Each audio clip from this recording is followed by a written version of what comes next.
Welcome to AR coaching classes. तो जैसे कि हम लोगों ने कल गास प्रमेय का पहला अनुप्रयोग कंप्लीट कर लिया है, तो आज हम देखेंगे गास प्रमेय का दूसरा अनुप्रयोग। और गास प्रमेय का 3 अनुप्रयोग है, तो तीनों गास प्रमेय का अनुप्रयोग इम्पॉर्टेंट है। ये तीनों अनुप्रयोग से कोई भी एक अनुप्रयोग जो है एवरी ईयर 5 मार्क्स के क्वेश्चन पूछा जाता है। तो ये तीनों में से आपको कोई भी एवरी ईयर पूछा जाता है, तो कोई भी पूछ सकता है। तो आपको ये तीनों गास के प्रमेय को अच्छे से याद रखना है और कैसे बनाना है ये आपको मैं तो सिखा ही रहा हूँ। आपको इसको अच्छे से बार बार प्रैक्टिस कर लेना है, क्योंकि आपका 5 नंबर नहीं छूटना चाहिए। तो चलिए हम लोग आगे बढ़ते हैं आज के टॉपिक में। तो आज का हमारा टॉपिक है गास का प्रमेय का दूसरा अनुप्रयोग, जिसमें है समतल चादर के कारण विद्युत क्षेत्र की तीव्रता हमें ज्ञात करना है। देखिए एक समतल चादर ये डायग्राम में दिख रहा है ऐसे। तो एक हमारा समतल चादर है जिसके कारण हमें विद्युत क्षेत्र की तीव्रता ज्ञात करना है। और आप लोग अगर प्रीवियस वीडियो को नहीं देखे होंगे तो देख लेना, क्योंकि इसका वर्णन जो है, इसका जो वर्णन है वो कहाँ से निकलता है, डायग्राम से ही A to Z निकलता है। तो देखिए मैं आपको कैसे इसका वर्णन को A to Z डायग्राम के जरिए ही निकालता हूँ। आप लोग यहाँ पर बने रहिए। तो देखिए अब इसके डायग्राम को आप लोग को देख लेना है। तो डायग्राम के बाद वर्णन जो डायग्राम में है उसी को हमको थोड़ा सा डिस्क्राइब कर देना है। जैसे कि देखिए डायग्राम में क्या है और वर्णन में एक साथ मैं आप लोगों को बताते चलता हूँ, ताकि आप लोगों को अच्छे से समझ में आए। जैसे कि देखिए यहाँ A है, यहाँ B है, यहाँ पर C है और यहाँ D है। तो इसी को मैंने लिखा है, माना ABCD एक अनंत लंबाई का समतल चादर है। यहाँ तक आप लोगों को समझ में आया। उसके बाद देखिए और यहाँ का जो यहाँ ब्रैकेट जो है ना, वहाँ ब्रैकेट में ये वाला सिंबल आएगा, आप लोगों को लिख लेना है। और जो ये कंटेंट है यही आप लोगों का नोट्स है। तो देखिए उसके बाद जिसका पृष्ठीय आवेश घनत्व क्या है, ये है हमारा पृष्ठीय आवेश घनत्व, ये है। ये ब्रैकेट में यहाँ छूट गया है, तो इसको आप लोगों को लिख लेना है। उसके बाद देखिए इतना आप लोगों को समझ में आ गया होगा। देखिए समतल चादर के दोनों ओर r दूरी पर एक बिंदु P व P' स्थित है। तो हमारा जो एक समतल चादर है यहाँ पर दिखाई दे रहा है, यहाँ एक हमारा समतल चादर है जिसके यहाँ पर देखिए r और r' दूरी पर एक बिंदु P व P' है। तो A to Z हमने डायग्राम को ही यहाँ पर थोड़ा सा डिस्क्राइब किए हैं। यहाँ तक आप लोगों को समझ में आया। यही आप लोगों का नोट्स है, आपको नोट्स में यही सब लिखना है। उसके बाद देखिए आगे लिखा हूँ कि रेखा P' को एक अक्ष मानकर बेलन का निर्माण करते हैं। मतलब P और P' को एक हम लोगों ने अक्ष माना है, और उसके बाद एक क्या किए हैं, बेलन का निर्माण किए हैं। इतना आप लोगों को समझ में आया। देखिए ये वाला हम पार्ट हमने बेलन का निर्माण किए हैं, जो A to Z हमने कहाँ पर लिखा है, अपने वर्णन पर लिखा है। उसके बाद देखिए आगे जो गासी पृष्ठ की तरह कार्य करता है, जो हमने बेलन का निर्माण किया है ना, वही गासी पृष्ठ की तरह कार्य करता है। इसमें विद्युत क्षेत्र की दिशा दोनों ओर लंबवत बाहर की ओर होती है। मतलब देखिए जो यहाँ पर हमारा विद्युत क्षेत्र की दिशा है ना, यहाँ पर देखिए ये हमारा विद्युत क्षेत्र की दिशा है, वो लंबवत बाहर की ओर है। और आगे लिखा हूँ दोनों वृत्तीय पृष्ठ का क्षेत्रफल A है। तो ये दोनों वृत्तीय पृष्ठ का क्षेत्रफल क्या है, A है। A to Z आपको डायग्राम के जरिए ही आपको इसका वर्णन थोड़ा सा डिस्क्राइब कर देना है, ताकि जो एग्जामिनर है आपका पेपर चेक करे उसको लगे कि बंदे को कुछ न कुछ तो आता ही है। तो उसके बाद देखिए ये तो आप लोगों को समझ में आ गया होगा, क्योंकि ये वर्णन है जो बिल्कुल ही डायग्राम के थ्रू ही होता है। उसके बाद देखिए आगे है हमारा व्यंजक। अब व्यंजक को कैसे निकालते हैं, तो देखिए व्यंजक को निकालते हैं हम लोग। व्यंजक में आ जाते हैं, गासी पृष्ठ को निम्नलिखित 3 भागों में विभाजित करने पर। अब यहाँ पर आप लोग डाउट करोगे कि सर ये तो गासी पृष्ठ को निम्नलिखित 3 भागों में विभाजित करने पर, तो ये कैसा विभाजित है, तो ये भी देख लीजिए डायग्राम के जरिए ही ये विभाजित है। देखिए यहाँ पर जो है S2 और यहाँ S1 और S2 जो हमारा गासी पृष्ठ है ना, उसी को हम लोग 3 भागों में क्या किए हैं, विभाजित कर दिए हैं। इतना आप लोगों को समझ में आ गया। तो वही वहाँ पर व्यंजक में मैं लिखा हूँ। तो यहाँ पर लिखा हूँ गासी पृष्ठ को निम्नलिखित 3 भागों में विभाजित करने पर। तो पहला है समतल वृत्तीय पृष्ठ। तो पहला हमारा है समतल वृत्तीय पृष्ठ S1 और दूसरा है समतल वृत्तीय पृष्ठ S2 और तीसरा है वक्री पृष्ठ S3। इतना आप लोगों को समझ में आ गया है। देखिए यहाँ पर दिखा देता हूँ कि समतल वृत्तीय पृष्ठ S1, समतल वृत्तीय पृष्ठ S2 और वक्री पृष्ठ S3। इतना आप लोगों को क्लियर हो गया होगा। देखिए दोस्तों, मैं आप लोगों को एक एक चीज़ क्लियर कराते जा रहा हूँ ताकि आप लोगों को परेशानी ना जाए, ना कि कहीं पर भी आप लोगों को डाउट जाए। तो उसके बाद देखिए, अब आगे बढ़ते हैं। तो यहाँ पर मैंने लिखा है कि वक्री पृष्ठ S3 से गुजरने वाला विद्युत फ्लक्स का मान शून्य होता है क्योंकि क्षेत्र सदिश और बल रेखा की दिशा लंबवत होती है। यहाँ आप लोगों गौर करिएगा, ये पॉइंट क्यों लिखा हूँ आप लोग एक बार अच्छे से गौर करिएगा, फिर मैं आपको इसे अच्छे से एक्सप्लेन करता हूँ।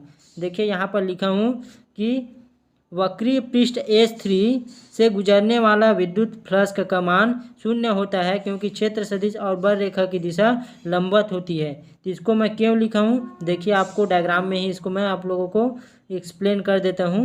तो देखिए मैं इसे कैसे एक्सप्लेन करता हूँ। जो वहाँ पर पॉइंट लिखा हूँ कि S3 से गुजरने वाला हमारा विद्युत फ्लक्स का क्या होगा, शून्य होगा। तो देखिए कैसे शून्य होगा, आप लोग सोच रहे होंगे कि कैसे वहाँ पर डायरेक्ट शून्य होगा करके लिखा है करके। तो देखिए इसको मैं आप लोगों के सामने एक्सप्लेन करता हूँ तरीक़ों से। तो देखिए हमारा विद्युत फ्लक्स, तो विद्युत फ्लक्स का फार्मूला क्या होता है, phi E is equal to EA cos theta. इतना होता है हमारा विद्युत फ्लक्स का सूत्र। ठीक है, ये EA cos थीटा है। Okay, phi is equal to EA cos theta. अब हमारा जो है देखिए जो S3 है, यहाँ पर गौर करिए दोस्तों। S3 जो है हमारा ये है, ऐसा है। S3 हमारा ऐसा है जो क्या है, बिल्कुल लंबवत है। तो लंबवत है तो थीटा का मान क्या हो जाएगा, थीटा का मान हमारा 90 हो जाएगा। थीटा का मान 90 हो जाएगा तो यहाँ पर cos 90 हो जाएगा।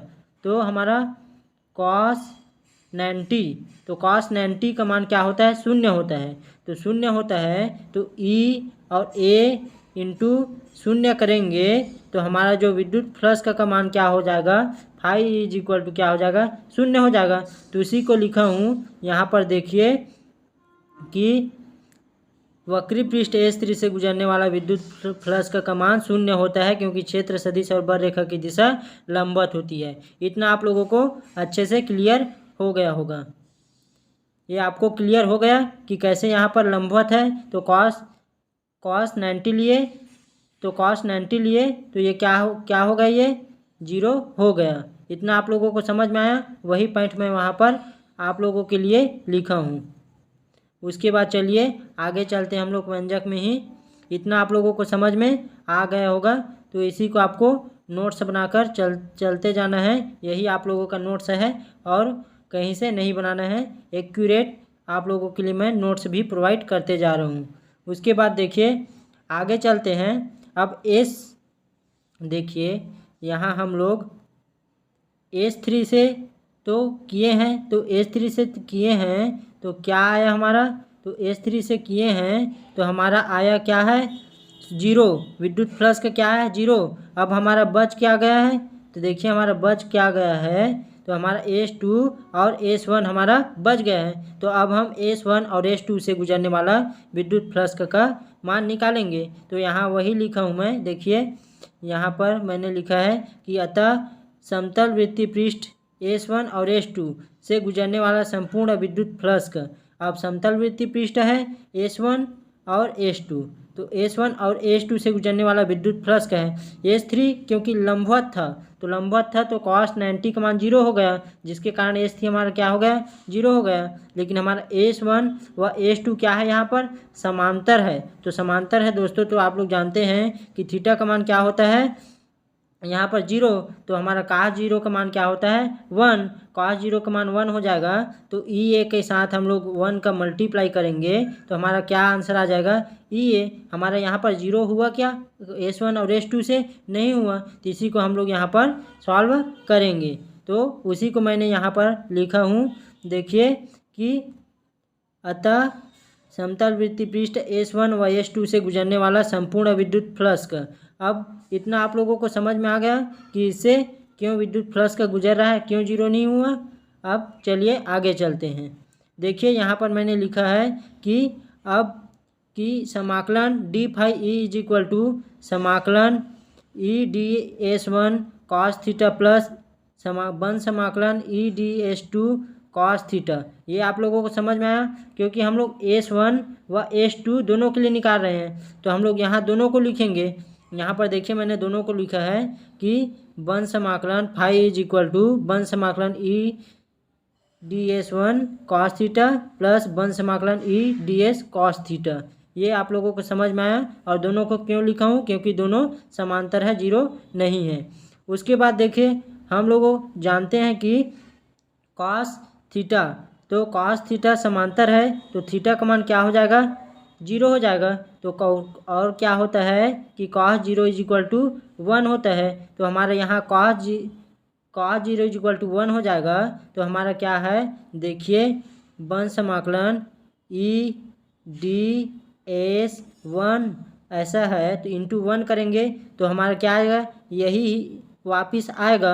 और जैसे यहाँ ई डी एस टू है उसके साथ भी वन मल्टीप्लाई करेंगे तो यही आएगा। तो इसी को हम लोग आगे क्या लिख दिए हैं, देखिए इसी को हम लोग लिख दिए हैं यहाँ पर कि cos theta is equal to cos zero is equal to one. तो हमारा क्या आ जाएगा, ई और वन समाकलन डी एस वन और ई वन समाकलन डी एस टू। और जो हमारा ई है वो कांस्टेंट है, इसलिए कांस्टेंट का समाकलन नहीं होता है, इसलिए इसका समाकलन हम लोग बाहर लिख लिए हैं। और यहाँ पर इसका फाई का समाकलन हुआ है, तो ये फाई आ गया है। इतना आप लोगों को समझ में आ गया। उसके बाद देखिए ये लाइन आप लोगों को क्लियर हुआ कि नहीं हुआ, क्योंकि यहाँ हम लोग कॉस थीटा, तो कॉस थीटा की जगह क्या लिखें, ये समांतर है तो कॉस जीरो, और कॉस जीरो का मान क्या हो गया, वन हो गया। तो इसलिए ये मल्टीप्लाई किए तो ये ज्यों का त्यों आ गया। और हमारा ई क्या है, कांस्टेंट है, इसलिए हमारा समाकलन से बाहर हो गया। इतना आप लोगों को समझ में आया। उसके बाद देखिए जो हमारा ये है ना दोस्तों, ये डी एस वन व डी एस वन समाकलन डी एस टू, इसका मान क्या होता है, एरिया क्षेत्रफल होता है। ये दोनों क्या है, उसका क्षेत्रफल है। तो ये दोनों का मान क्या हो जाएगा, ए हो जाएगा, ए के बराबर है। तो देखिए यहाँ पर मैंने लिखा हूँ इसको कि phi is equal to E into A. इसका मान क्या हो गया, ए हो गया, और इसका मान भी क्या हो गया, ए हो गया। तो दोनों का मान ए हो गया, तो दोनों के मान के जगह में ई इंटू ए प्लस ई इंटू ए। इतना आप लोगों को बिल्कुल क्लियर हो गया होगा। उसके बाद आगे देखिए कि फाई इज इक्वल टू क्या लिखा हूँ, फाई इज इक्वल टू अब टू ई ए। अब ये दोनों को हम लोग जोड़ देंगे। अब हम लोग ये दोनों को वापस जोड़ देंगे, ई इंटू ए और ई इंटू ए को, तो क्या हो जाएगा हमारा to E A, to E A हो जाएगा। Phi is equal to two E A. तो इतना आप लोगों को क्लियर हुआ, कहीं पर डाउट थोड़ी है। डाउट होगा तो आप लोग एक बार और देख लीजिएगा, और समझ नहीं आएगा तो अच्छे से पूछ लीजिएगा। उसके बाद देखिए क्या लिखा हूँ, गास प्रमेय है, तो गास प्रमेय का यूज होगा ही। तो अतः गास प्रमेय से, तो गास प्रमेय का फार्मूला क्या होता है, phi is equal to Q upon epsilon naught, मतलब phi is equal to Q upon epsilon naught. इतना आप लोगों को समझ में आ गया होगा, क्योंकि ये गास प्रमेय से मैंने लिखा है। उसके बाद देखिए ये आप लोगों को समझ में आ गया। उसके बाद यहाँ लिखा हूँ, इसको मैंने दिया हूँ समीकरण 1 और इसको दिया हूँ समीकरण 2। अब देखिए इसके जो हमारा है लेफ्ट हैंड साइड और इसका जो हमारा लेफ्ट हैंड साइड फाई बराबर है, तो जब लेफ्ट हैंड साइड बराबर है तो राइट हैंड साइड भी बराबर होगा। तो देखिए इसी को मैंने आगे लिखा हूँ, क्या लिखा हूँ देखिए, आप लोग समझदार हो इतना तो समझते ही होंगे। समीकरण 1 और समीकरण 2 से कि दोनों बराबर है, तो ये दोनों पक्ष क्या हो जाएगा, बराबर हो जाएगा। अब देखिए उसी को मैंने यहाँ पर लिखा हूँ कि 2EA बराबर क्यू बाई एप्सिलॉन नॉट। देखिए यहाँ पर लिखा हूँ, क्योंकि ये दोनों पक्ष बराबर हैं तो ये भी आपस में क्या होंगे, बराबर होंगे। इतना आप लोगों को क्लियर हो गया होगा। उसके बाद देखिए, उसके बाद है, अब देखिए हमें विद्युत क्षेत्र क्या निकालना, ई निकालना है। ई निकालना है तो देखिए यहाँ से ई को हम ज्यों का त्यों रखें इक्वल टू, और यहाँ 2A को इधर पक्षांतर कर दिए, तो यहाँ गुना में है तो यहाँ के किस रूप में आ जाएगा, भाग में। और ये क्या हो जाएगा हमारा ज्यों का त्यों क्यू बाई एप्सिलॉन नॉट, ये हमारा हो जाएगा। इतना आप लोगों को समझ में आ गया। अब उसके बाद देखिए क्या है, मैंने आपको इसके फर्स्ट वीडियो में बताया था, क्या बताया था कि पृष्ठीय आवेश घनत्व बराबर Q बराबर A। तो हमारा इतना बताया था, तो Q इज इक्वल टू क्या हो जाएगा हमारा, पृष्ठीय आवेश घनत्व इंटू A, इतना हमारा हो जाएगा। तो देखिए यहाँ पर मैंने वही किया है, ये तो 1/2A, तो यहाँ पर मैंने 2 और ये तो लिखा है और एप्सिलॉन नॉट भी लिखा है, लेकिन ये Q के स्थान पर मैंने क्या लिखा है, इसको लिखा है दोस्तों कि Q इज इक्वल टू क्या होता है हमारा, इज इक्वल टू हमारा क्या होता है दोस्तों, पृष्ठीय आवेश घनत्व इंटू एरिया। तो यही मैंने यहाँ पर लिखा है। तो Q के स्थान पर क्या लिखा है ये आप लोगों को समझ में आ गया है, और क्यों लिखा हूँ ये भी आपको अच्छे से समझ में आ गया। उसके बाद देखिए, उसके बाद यहाँ से आपको स्पष्ट दिखेगा कि ए से ए कैंसिल हो जाएगा, तो कैंसिल आउट हो जाएगा, तो हमारा सिर्फ इतना ही पार्ट बचेगा। तो जो पार्ट बचा है उसी को ही मैं नीचे लिख दिया हूँ कि E इज इक्वल टू क्या, पृष्ठीय आवेश घनत्व बाई 2 इंटू एप्सिलॉन नॉट। तो यही हमारा क्या है, समतल चादर के कारण विद्युत क्षेत्र की तीव्रता है, यही हमको ज्ञात करना था। तो इतना आप लोगों को समझ में आया होगा। तो देखिए ये जितना है दोस्तों, यही आप लोगों का नोट्स है, इसी को आपको नोट्स में लिख लेना है, क्योंकि ये बहुत बेहतरीन आप लोगों के लिए एक तरह से मैंने नोट्स उपलब्ध कराया है। आपको कहीं भी डाउट जाता है तो आप लोग इसको एक बार और देख लीजिएगा और पूछ लीजिएगा।